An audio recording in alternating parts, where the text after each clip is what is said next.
I sat in that oak panel room like a ghost, still, silent, watching. The scent of polished wood and old grief lingered in the air. To my left was my wife, ex-wife, technically, draped in black silk that shimmered under the muted chandelier light. Her face was composed, her eyes dry. She wore a smile, but it was a poor disguise, the kind of smile meant to convince a room she was a grieving daughter, the poised widow of her old life. Beside her sat him, younger, smug, the so-called friend, the man she once swore was nothing more than a gym buddy, a yoga teacher, a harmless confidant.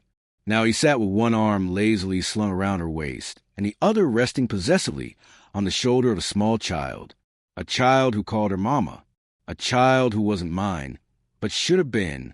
The lawyer cleared his throat, adjusting his glasses as he shuffled a thick stack of papers. The will, Margaret Reynolds' will, my mother-in-law, fierce, intelligent, sharp-tongued when she needed to be, and the only one who ever treated me like I mattered, even as her daughter treated me like a placeholder. Margaret saw me not as a son-in-law, but as a son. She always had. When the lawyer sat up straighter, ready to read, I watched Elise shift in her chair, suddenly alert.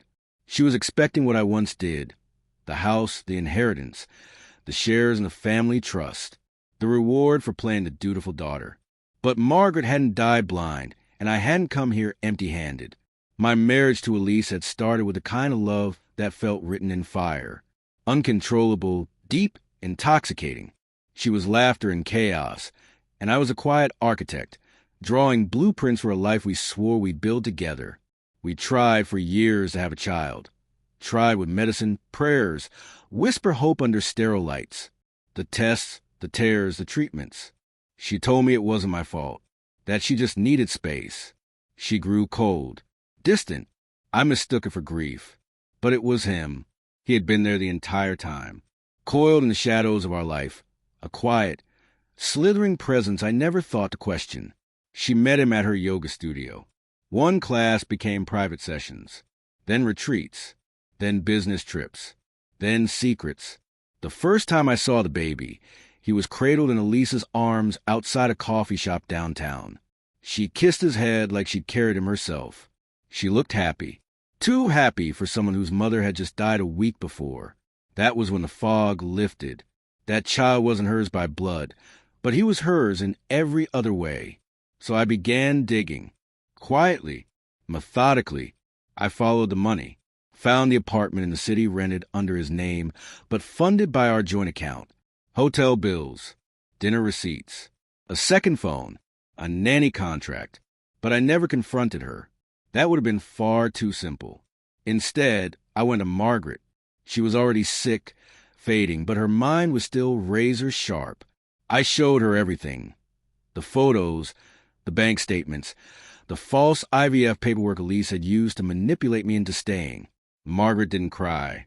She smiled, a small, knowing, steel-edged smile. Then she looked at me and asked only one question.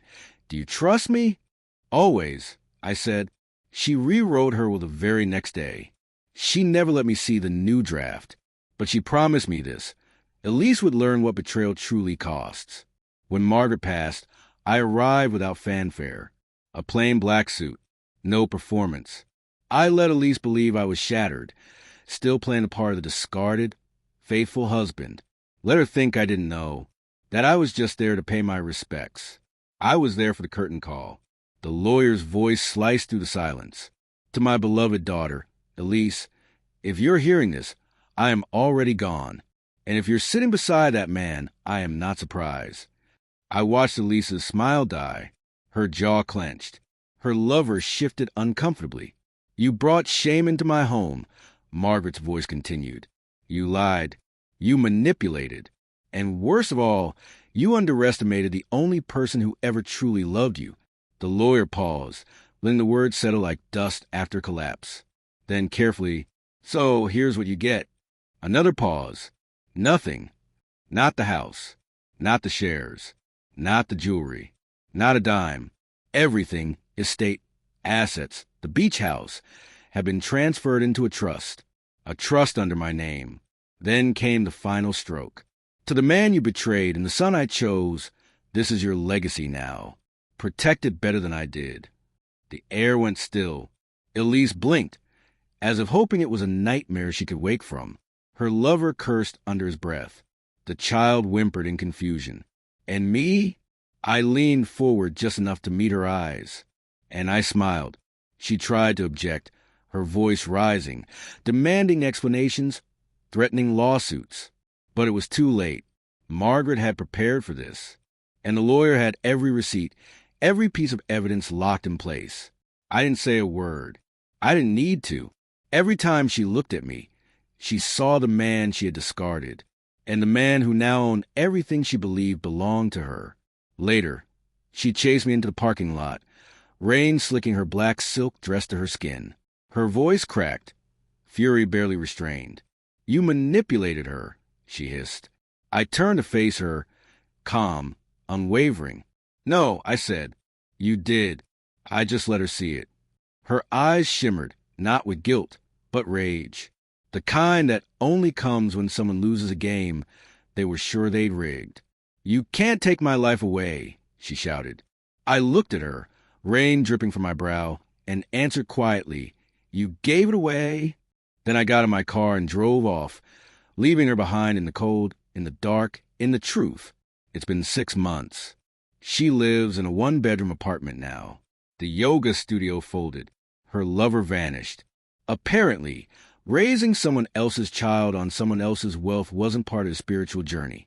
She sent me an email last week, said she was sorry, said she missed the life we had. I didn't reply. Closure doesn't come in apologies. It comes in silence, in balance restored, in power reclaimed. Margaret gave me more than money that day. She gave me justice. And Elise? She got exactly what she gave me.